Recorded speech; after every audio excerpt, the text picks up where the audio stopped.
నమస్తే welcome to Andhraprabha నేను విద్య.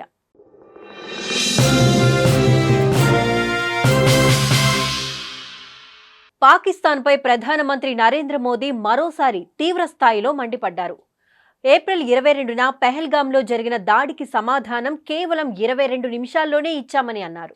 పాక్ మరియు పీఓకేలో ఉన్న 9 ఉగ్రవాద స్థావరాలను ధ్వంసం చేశామని, మన ఆడబిడ్డల సింధూరం తుడిచేస్తే ఏం జరుగుతుందో మన శత్రువులతో పాటు యావత్ ప్రపంచానికి తెలిసొచ్చేలా చేశామని అన్నారు. ఏం చేసినా భారత్ మౌనంగా ఉంటుందనుకున్న వాళ్ళు ఇప్పుడు భయపడుతున్నారని చెప్పారు. ఆపరేషన్ సింధూర్ విజయవంతం కావడంతో దేశ ప్రజలంతా గర్విస్తున్నారని అన్నారు ప్రధానమంత్రి నరేంద్ర మోదీ. हमारी बहनों की मांग का सिंदूर उजाड़ दिया था. वो गोलियां पहलगाम में चली थी, लेकिन उन गोलियों से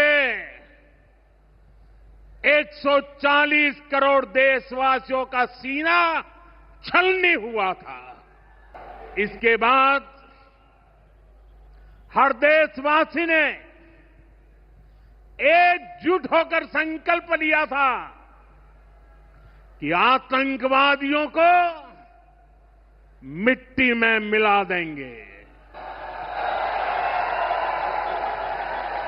उन्हें कल्पना से भी बड़ी सजा देंगे. आज आपके आशीर्वाद से,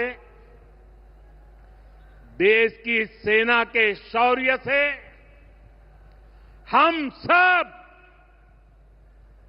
उस प्रण पर खरे उतरे हैं.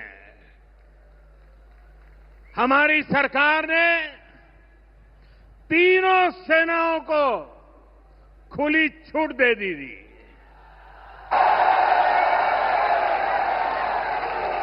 और तीनों सेनाओं ने मिलकर ऐसा चक्रव्यूह रचा कि पाकिस्तान को घुटने टेकने के लिए मजबूर कर दिया. 22 तारीख के हमले के जवाब में हमने 22 मिनट में आतंकियों के 9 सबसे बड़े ठिकाने तबाह कर दिए. రాజస్థాన్లోని బికనేర్లో జరిగిన బహిరంగ సభలో పాల్గొన్న ప్రధాని మోదీ భారత్ది కేవలం ఆక్రోశం మాత్రమే కాదని చెప్పారు. ఇది సమర్థ భారత్ రౌద్ర రూపమని అభివర్ణించారు. అలాగే ఇది నవభారతమని పేర్కొన్నారు. ఉగ్రవాదాన్ని పెంచి పోషిస్తున్న పాకిస్తాన్తో ఎలాంటి చర్చలు ఉండవని స్పష్టం చేశారు. ఒకవేళ చర్చలు జరిగినా అది కేవలం పాక్ ఆక్రమిత కాశ్మీర్ విలీనం విషయంపైనే జరుగుతాయని తేల్చి చెప్పారు. పాక్కు చుక్క నీటిని కూడా వదిలేది లేదని మరోసారి చెప్పారు. అంతేకాదు, ఈ విషయంలో ప్రపంచంలోని ఏ శక్తి మనల్ని ఆపలేదని అన్నారు మోదీ. 5 साल पहले जब बालाकोट में देश ने एयर स्ट्राइक की थी, उसके बाद मेरी पहली जनसभा राजस्थान में ही सीमा पर हुई थी.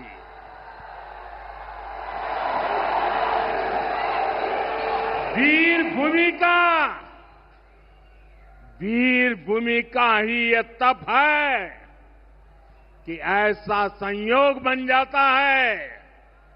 अब इस बार जब ऑपरेशन सिंदूर हुआ तो उसके बाद मेरी पहली जनसभा फिर यहां वीर भूमि राजस्थान की सीमा पर बीकानेर में आप सभी के बीच हो रही है.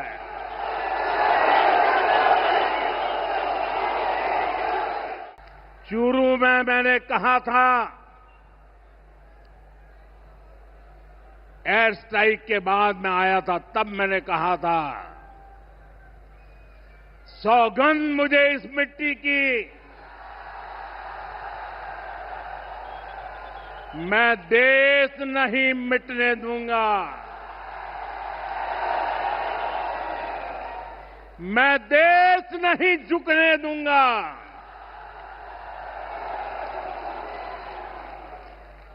आज मैं राजस्थान की धरती से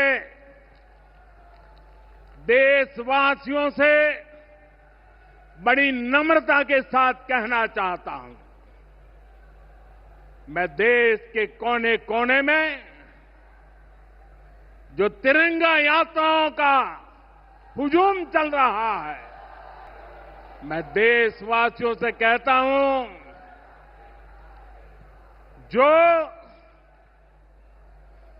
जो सिंदूर मिटाने निकले थे,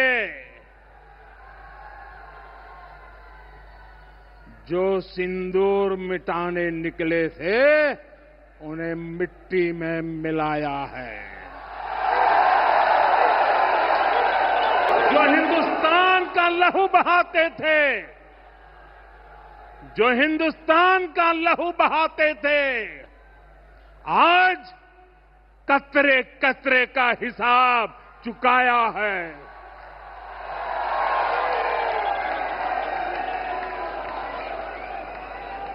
जो सोचते थे भारत चुप रहेगा, आज वो घरों में डूब डूब के पड़े हैं। अपने हथियारों पर घमंड करते थे, जो अपने हथियारों पर घमंड करते थे, आज वो मलबे के ढेर में दबे हुए हैं। मेरे प्यारे देशवासियों, ये शोध प्रतिशोध का खेल नहीं, ये शोध प्रतिशोध का खेल नहीं, ये न्याय का नया स्वरूप है। తన నరాల్లో రక్తం కాదు సింధూరం మరుగుతోందని మోదీ ఉద్ఘాటించారు. ఉగ్రవాదంపై పోరాటంలో భారత్ ఐక్యంగా ఉందన్నారు. పహల్గాం దాడి తూటాలు 140 కోట్ల మంది భారతీయుల గుండెల్లో గుచ్చుకున్నాయన్న మోదీ ఈ ఘటనతో దేశ ప్రజల రక్తం మరిగిపోయిందని తెలిపారు. త్రివిధ దళాలకు తమ ప్రభుత్వం పూర్తి స్వేచ్ఛ ఇచ్చిందన్నారు. ఈ క్రమంలోనే భారత త్రివిధ దళాలు కొట్టిన చావు దెబ్బకు పాకిస్తాన్ మోకరిల్లాల్సి వచ్చిందని అన్నారు. ఇదే సందర్భంలో తన మైండ్ కూల్గా ఉన్నప్పటికీ రక్తం మరుగుతూ ఉంటుందని తెలిపారు. ఈ విషయాన్ని పాక్ మరిచిపోవద్దని హెచ్చరికలు కూడా ఇచ్చారు.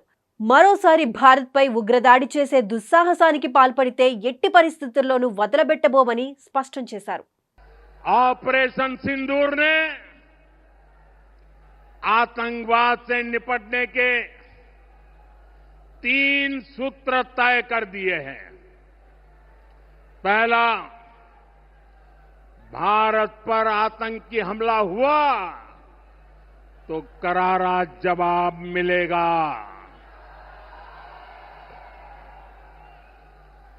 समय हमारी सेनाएं तय करेगी, तरीका भी हमारी सेनाएं तय करेगी और शर्तें भी हमारी होगी। दूसरा, एटम बम की गीदड़ बप्तियों से भारत डरने वाला नहीं है। और तीसरा, हम आतंक के आकाओं और आतंकी सरपरस्त सरकार को अलग अलग नहीं देखेंगे, उन्हें अलग अलग नहीं देखेंगे, उन्हें एक ही मानेंगे। पाकिस्तान का ये स्टेट और नॉन स्टेट एक्टर वाला खेल अब नहीं चलेगा। आपने देखा होगा, पूरी दुनिया में पाकिस्तान की पोल खोलने के लिए हमारे देश के 7 अलग अलग प्रतिनिधिमंडल पूरे विश्व भर में पहुंच रहे हैं और इसमें देश के सभी राजनीतिक दलों के लोग हैं, विदेश नीति के जानकार हैं, गणमान्य नागरिक हैं। अब पाकिस्तान का असली चेहरा पूरी दुनिया को दिखाया जाएगा। साथियों, पाकिस्तान भारत से कभी सीधी लड़ाई जीत ही नहीं सकता।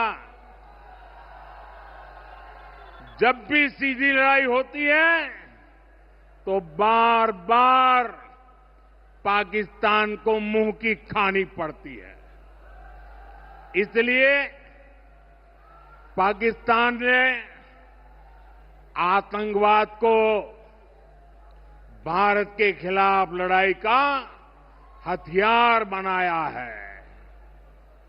आजादी के बाद पिछले कई दशकों से यही चला आ रहा था। पाकिस्तान आतंक फैलाता था, निर्दोष लोगों की हत्याएं करता था, भारत में डर का माहौल बनाता था। लेकिन पाकिस्तान एक बात भूल गया, अब मां भारती का सेवक मोदी यहां सीना तान कर खड़ा है। हर आतंकी हमले की पाकिस्तान को भारी कीमत चुकानी पड़ेगी और ये कीमत पाकिस्तान की सेना चुकाएगी, पाकिस्तान की अर्थव्यवस्था चुकाएगी। साथियों, जब मैं दिल्ली से यहां आया तो बीकानेर के नाल एयरपोर्ट पर उतरा। पाकिस्तान ने इस एयरबेस को भी निशाना बनाने की कोशिश की थी, लेकिन वो इस एयरबेस को रत्ती भर भी नुकसान नहीं पहुंचा पाया। और वहीं यहां से कुछ ही दूर सीमा पार पाकिस्तान का रहीम यार खान एयरबेस है। पता नहीं आगे कब खुलेगा। आईसीयू में पड़ा है। भारत की सेना के अचूक प्रहार ने इस एयरबेस को तहस नहस कर दिया है। साथियों, पाकिस्तान के साथ न ट्रेड होगा न टॉक। अगर बात होगी तो सिर्फ पाकिस्तान के कब्जे वाले कश्मीर की, पीओके की। और अगर पाकिस्तान ने आतंकियों को एक्सपोर्ट करना जारी रखा तो उसको पाई पाई के लिए मोहताज होना होगा।